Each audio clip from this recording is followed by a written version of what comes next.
few months into the COVID-19 pandemic, my friend group had had enough isolation and social distancing.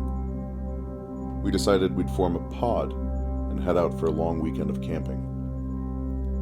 We figured if we all tested negative before heading out, camping together could be a safe way to get out of our homes and spend some time with friends. We were lucky enough to get our hands on 4 test kits, and luckier yet that we had all tested negative. The state forest we decided on was about 2 hours from town. We thought it would be remote enough to feel disconnected, but still within reach of civilization in case someone got sick. We wanted something to liven up the dark days we'd been eking out, stuck in our apartments. We hoped this would be the fun and bit of adventure we were looking for. We found adventure, but far more than we wanted. The trip started off well enough. Rolling into the state forest, we wondered if there would be a gate stealing us out or a ranger in a booth waiting to turn us back, and we encountered neither. Driving slowly into the park through loop after loop of empty campsites, we decided on one that had a nice backdrop and wasn't too far from a working water spigot. It was also the most dramatic of clearings in terms of its setting. The backside of the site looked out over a ravine. The valley below was stunning, and the sunlight was playing off the granite rock faces on the opposite side. We set up camp in the clearing, surrounded by the towering pines. It was odd to pitch our tents in one site among hundreds of empty lots. The air was crisp, the sky was clear, and the scent of earth and pine needles packed every breath. It felt so liberating to be outdoors and absolved of the masks and hand sanitizer. We set out with our water bottles and bug spray to try to cover some ground, and at least find the trailheads for the hikes we wanted to do in the coming days before dark. After a few hours of exploration, we returned to the campsite as the light was fading. We had carried back enough wood for a long campfire. Before long, the fire crackled cheerily in the center of our circle of chairs as we sat laughing and reminiscing. Mike reminded us of his half-ironic fascination with Bigfoot, and delivered a serio-comic breakdown of the possible Sasquatch migration routes through this very state park. I could scarcely articulate to my friends how fulfilling it felt to be with them and free of the looming threat of the pandemic, at least for a few days. Then, around the time it was fully dark, things started to feel wrong. It was subtle at first. An absence of bustle in the air, almost like the forest itself had fallen silent. The laughter died down, and we sat without speaking for a long moment, listening. Then, the faint sound of brush moving behind our cluster of tents. Scarcely detectable, but as I looked from face to face in our circle, it was clear. I hadn't imagined it. "Did you hear that?" Jen asked, her voice tight. I nodded. "Probably just an animal," I said, though I wasn't sure. The sounds were too steady, too purposeful. I scanned the darkening trees, feeling my pulse quicken. Mike grabbed a flashlight and stood up, shaking off the tension with a smile that didn't quite reach his eyes. "I'll check it out. Stay here." "Not alone, you won't," Lucas said, grabbing his own flashlight. "I'm coming." They shuffled towards the trees lining our campsite. Their lights bounced off the trunks, leaving Jen and me alone by the fire. The silence grew heavier as Mike and Lucas walked the perimeter, piercing the gloom with their flashlights, one triangle of space at a time.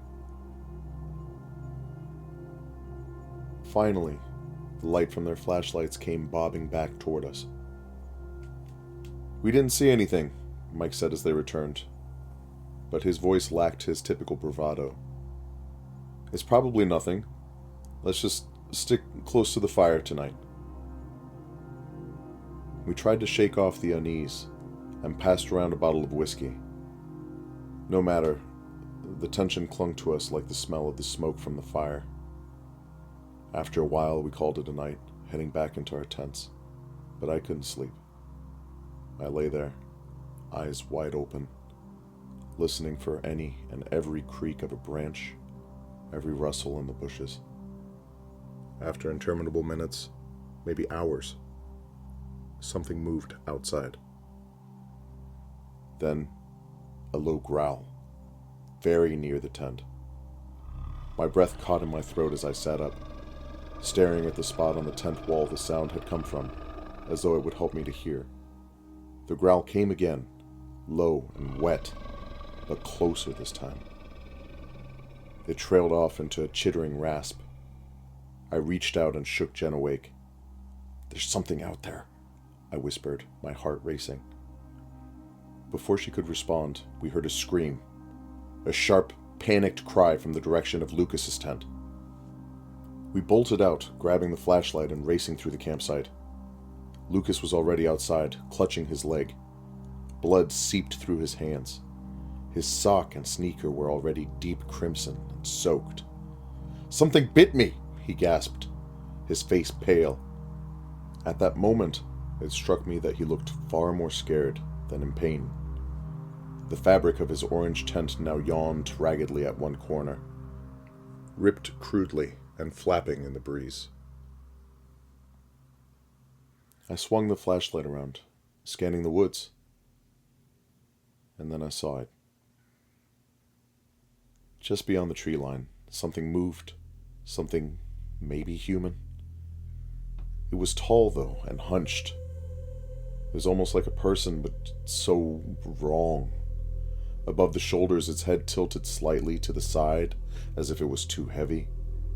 The head was bulbous and too long at the bottom, like an overinflated football.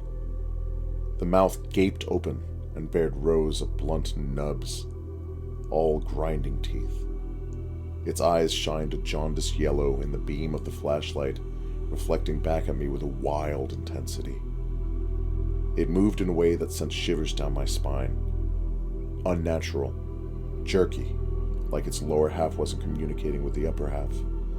But it had the general shape of a man. Was this a man once? "What the hell is that?" Mike whispered, frozen beside me. Jen pulled Lucas toward the fire, her hands shaking. "We have to stop the bleeding," she muttered, pressing a whole roll of paper towels against the crushed and bleeding portion of his leg. But my eyes were locked onto the thing in the trees. It didn't belong here. It didn't belong anywhere. Looking back at that moment, it occurs to me that it might have been thinking the same thing about us. And then it moved. Fast. Before I could react, the thing burst from the tree line, sprinting toward us with impossible speed. We scattered instinctively, barely dodging its path. It tore through the campsite, knocking over folding chairs and a stack of firewood without pause. Mike grabbed a branch from the fire, waving it wildly as the thing slowed and began to circle us. "Get back!" he shouted, his voice trembling. But the thing didn't stop. It lunged again, this time toward Lucas, who was still on the ground.